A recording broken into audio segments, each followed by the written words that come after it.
Honra a teu pai e a tua mãe. Sabes os mandamentos. Não mates. Não furtes. Não digas falso testemunho. Não cometas fraudes. Honra a teu pai e a tua mãe. Honrarás a teu pai e a tua mãe, para teres uma dilatada vida sobre a terra que o Senhor teu Deus te há de dar. O mandamento honra a teu pai e a tua mãe é uma consequência da lei geral da caridade e do amor ao próximo, porque não se pode amar ao próximo sem amar aos pais.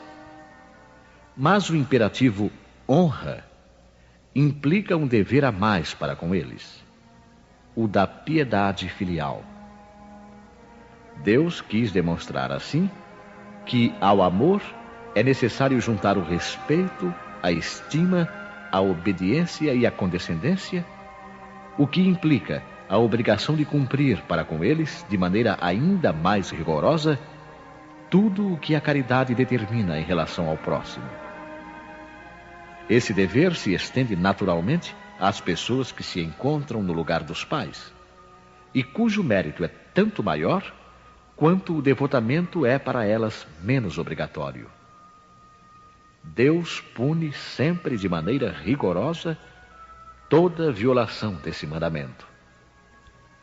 Honrar ao pai e à mãe não é somente respeitá-los, mas também assisti-los nas suas necessidades, proporcionar-lhes o repouso na velhice, cercá-los de solicitude como eles fizeram por nós na infância. É sobretudo para com os pais sem recursos que se demonstra a verdadeira piedade filial.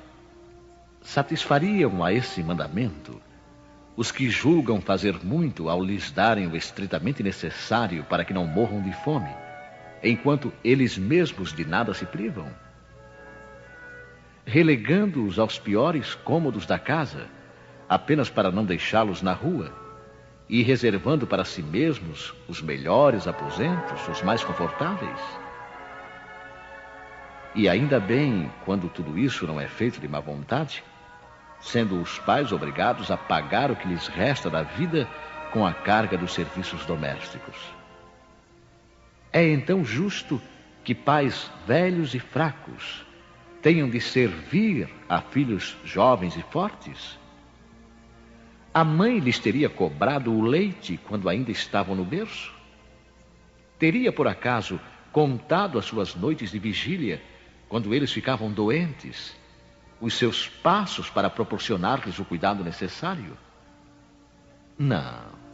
Não é só o estritamente necessário que os filhos devem aos pais pobres, mas também, tanto quanto puderem, as pequenas alegrias do supérfluo, as amabilidades, os cuidados carinhosos, que são apenas os juros do que receberam, o pagamento de uma dívida sagrada. Essa somente é a piedade filial aceita por Deus. Infeliz, portanto, aquele que se esquece da sua dívida para os que o sustentaram na infância, os que com a vida material lhe deram também a vida moral, e que frequentemente se impuseram duras privações para lhe assegurar o bem-estar. Ai do ingrato, porque ele será punido pela ingratidão e o abandono. Será ferido nas suas mais caras afeições, às vezes desde a vida presente, mas de maneira certa noutra existência, em que terá de sofrer o que fez os outros sofrerem. Certos pais, é verdade, descuidam dos seus deveres e não são para os filhos o que deviam ser. Mas é a Deus que compete puni-los, e não aos filhos. Não cabe a estes censurá-los, pois que talvez eles mesmos fizeram por merecê-los assim. Se a caridade estabelece como lei que devemos pagar o mal com o bem, ser indulgentes para as imperfeições alheias, não maldizer do próximo, esquecer e perdoar as ofensas e amar até mesmo os inimigos, quanto essa obrigação se faz ainda maior em relação aos pais. Os filhos devem, por isso mesmo, tomar como regra de conduta para com os pais todos os preceitos de Jesus referentes ao próximo e lembrar que todo procedimento condenável em relação aos estranhos, mais condenável se torna para com os pais. Devem lembrar que aquilo que no primeiro caso seria apenas uma falta, pode tornar-se um crime no segundo, porque neste, à falta de caridade, junta-se a ingratidão.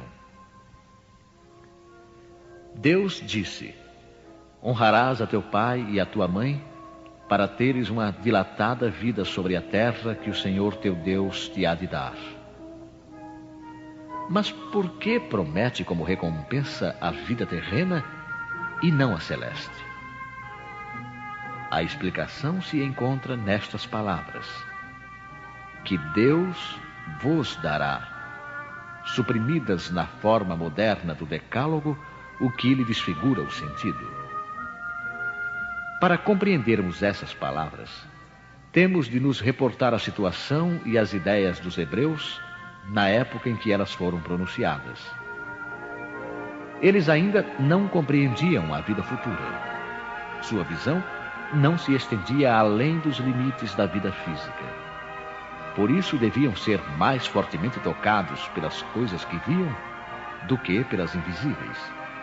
Eis o motivo por que Deus lhes fala numa linguagem ao seu alcance e, como a crianças, lhes apresenta como perspectiva aquilo que poderia satisfazê-los. Eles estavam, então, no deserto. A terra que Deus lhes dará é a terra da promissão, alvo de suas aspirações.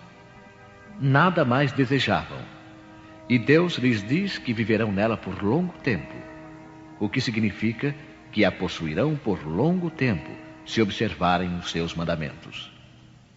Mas, ao advento de Jesus, suas ideias estavam mais desenvolvidas. Tendo chegado o momento de lhes ser dado um alimento menos grosseiro, Jesus os inicia na vida espiritual ao dizer: meu reino não é deste mundo. É nele e não sobre a terra que recebeis a recompensa das vossas boas obras. Com estas palavras, a terra da promissão material se transforma numa pátria celeste. Da mesma maneira, quando lhes recorda a necessidade de observação do mandamento: honra a teu pai e a tua mãe, já não é mais a terra que lhes promete, mas o céu.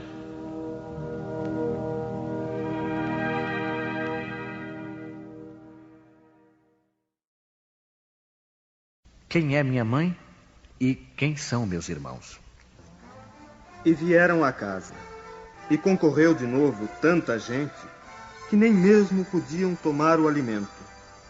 E quando isto ouviram os seus, saíram para o prender, porque diziam: ele está furioso. E chegaram sua mãe e seus irmãos, e ficando da parte de fora, o mandaram chamar. E estava sentado à roda de um crescido número de gente, e lhe disseram: olha que tua mãe e teus irmãos te buscam aí fora. E ele respondeu: quem é minha mãe?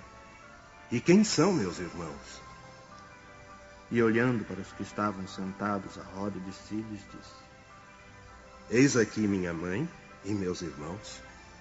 Porque o que fizer a vontade de Deus, esse é meu irmão, e minha irmã e minha mãe. Certas palavras parecem estranhas na boca de Jesus, pois contrastam com a sua bondade e a sua inalterável benevolência para com todos. Os incrédulos não deixaram de se aproveitar disso para dizer que ele se contradizia a si mesmo. Um fato irrecusável, porém, é que a sua doutrina tem por base essencial, por pedra angular, a lei do amor e da caridade. Ele não podia, pois, destruir de um lado o que construía do outro, de onde é imperioso tirar esta consequência rigorosa.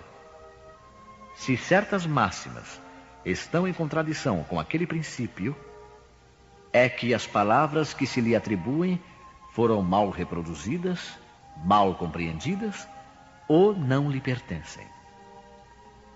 Admira-se, e com razão, de ver Jesus mostrar nesta circunstância tanta indiferença para com os seus e, de alguma maneira, renegar sua mãe.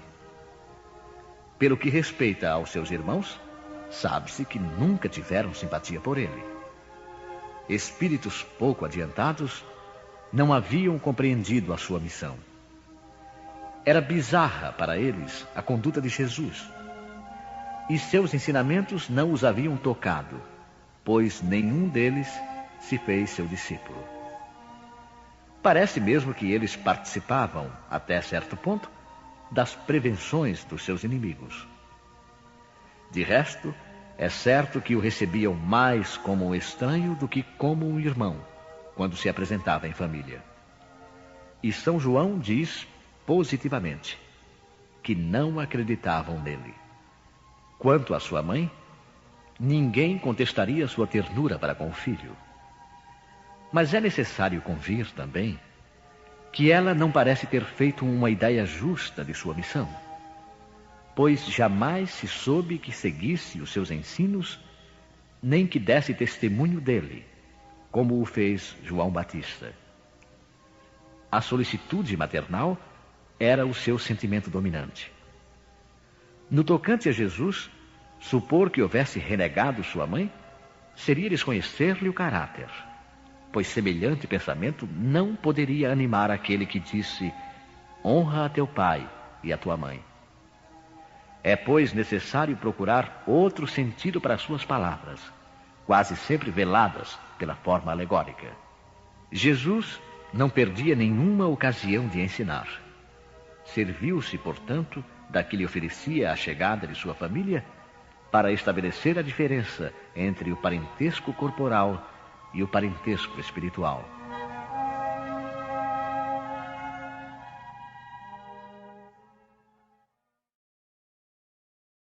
Parentescos corporal e espiritual. Os laços de sangue não estabelecem necessariamente os laços espirituais. O corpo procede do corpo, mas o espírito não procede do espírito, porque este existia antes da formação do corpo. O pai não gera o espírito do filho, fornece-lhe apenas o envoltório corporal, mas deve ajudar seu desenvolvimento intelectual e moral para o fazer progredir. Os espíritos que se encarnam numa mesma família, sobretudo como parentes próximos, são o mais frequentemente espíritos simpáticos, ligados por relações anteriores, que se traduzem pela afeição durante a vida terrena. Mas pode ainda acontecer que esses espíritos sejam completamente estranhos uns para os outros, separados por antipatias igualmente anteriores, que se traduzem também por seu antagonismo na terra, a fim de lhe servir de prova. Os verdadeiros laços de família não são, portanto, os da consanguinidade, mas os da simpatia e da comunhão de pensamentos, que unem os espíritos antes, durante e após a encarnação. Donde se segue que dois seres nascidos de pais diferentes podem ser mais irmãos pelo espírito do que se o fossem pelo sangue. Podem, pois, atrair-se, procurar-se, tornar-se amigos, enquanto dois irmãos consanguíneos podem repelir-se, como vemos todos os dias. Problema moral que só o Espiritismo poderia resolver pela pluralidade das existências. Há, portanto, duas espécies de famílias: as famílias por laços espirituais e as famílias por laços corporais. As primeiras, duradouras, fortificam-se pela purificação e se perpetuam no mundo dos espíritos através das diversas migrações da alma. As segundas frágeis como a própria matéria, extinguem-se com o tempo e quase sempre se dissolvem moralmente desde a vida atual. Foi o que Jesus quis fazer compreender, dizendo aos discípulos: eis minha mãe e meus irmãos. Ou seja, a minha família pelos laços espirituais, pois quem quer que faça a vontade de meu Pai que está nos céus, é meu irmão, minha irmã e minha mãe. A hostilidade de seus irmãos está claramente expressa no relato de São Marcos, desde que, segundo este, eles se propunham a apoderar-se dele sob o pretexto de que perderam o juízo. Avisado de que haviam chegado e conhecendo o sentimento deles a seu respeito, era natural que dissesse, referindo-se aos discípulos em sentido espiritual: eis os meus verdadeiros irmãos. Sua mãe os acompanhava, e Jesus generalizou o ensino, o que absolutamente não implica que ele pretendesse que sua mãe, segundo o sangue, nada lhe fosse, segundo o espírito, só merecendo a sua indiferença. Sua conduta, em outras circunstâncias, provou suficientemente o contrário.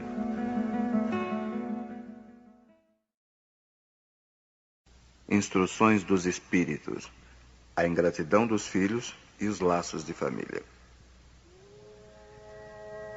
A ingratidão é um dos frutos mais imediatos do egoísmo e revolta sempre aos corações virtuosos. Mas a dos filhos para com os pais tem um sentido ainda mais odioso.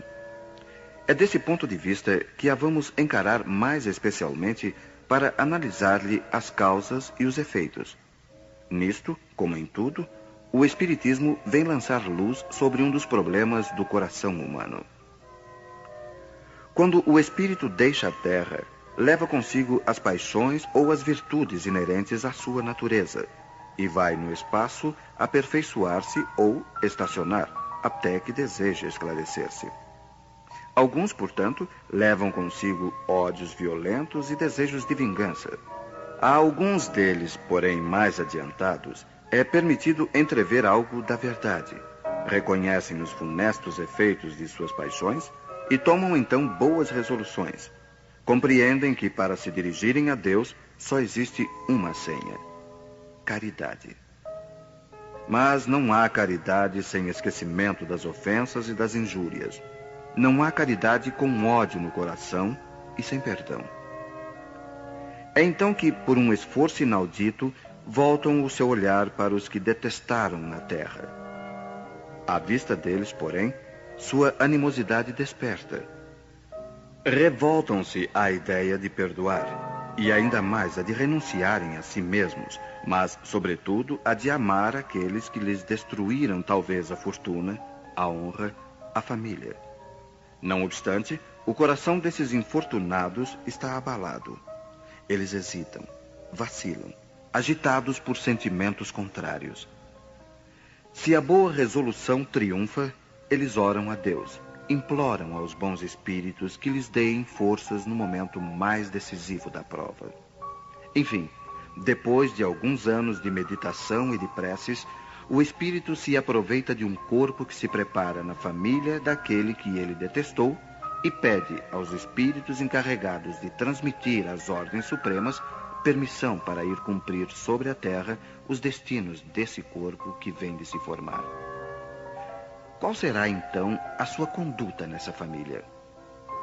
Ela dependerá da maior ou menor persistência das suas boas resoluções. O contato incessante dos seres que ele odiou é uma prova terrível, da qual às vezes sucumbe se a sua vontade não for bastante forte. Assim, segundo a boa ou má resolução que prevalecer, ele será o amigo ou o inimigo daqueles em cujo meio foi chamado a viver. É assim que se explicam esses ódios, essas repulsas instintivas que se notam em certas crianças e que nenhum fato exterior parece justificar. Nada, com efeito, nessa existência poderia provocar essa antipatia. Para encontrar-lhe a causa, é necessário voltar os olhos ao passado. Ó espíritas, compreendei neste momento o grande papel da humanidade. Compreendei que, quando gerais um corpo, a alma que se encarna vem do espaço para progredir. Tomai conhecimento dos vossos deveres e ponde todo o vosso amor em aproximar essa alma de Deus. É essa a missão que vos está confiada e da qual recebereis a recompensa se a cumprirdes fielmente. Vossos cuidados, a educação que lhe derdes, auxiliarão o seu aperfeiçoamento e a sua felicidade futura. Lembrai-vos de que a cada pai e a cada mãe, Deus perguntará: que fizeste da criança confiada à vossa guarda? Se permaneceu atrasada por vossa culpa, vosso castigo será o de vê-la entre os espíritos sofredores quando dependia de vós que fosse feliz. Então vós mesmos, carregados de remorsos, pedireis para reparar a vossa falta. Solicitareis uma nova encarnação para vós e para ela, na qual a cercareis de mais atentos cuidados, e ela, cheia de reconhecimento, vos envolverá no seu amor. Não recuseis, portanto, o filho que no berço repele a mãe, nem aquele que vos paga com a ingratidão. Não foi o acaso que o fez assim e que lhe enviou. Uma intuição imperfeita do passado se revela, e dela podeis deduzir que um ou outro já odiou muito ou foi muito ofendido, que um ou outro veio para perdoar ou para expiar. Mães, abraçai, pois, a criança que vos causa aborrecimentos, e dizei para vós mesmas: uma de nós duas foi culpada. Merecei as divinas alegrias que Deus concedeu à maternidade, ensinando a essa criança que ela está na terra para se aperfeiçoar, amar e abençoar. Mas há muitas dentre vós, ao invés de expulsar por meio da educação os maus princípios inatos provenientes das existências anteriores, e desenvolvem esses princípios por descuido ou por uma culposa fraqueza.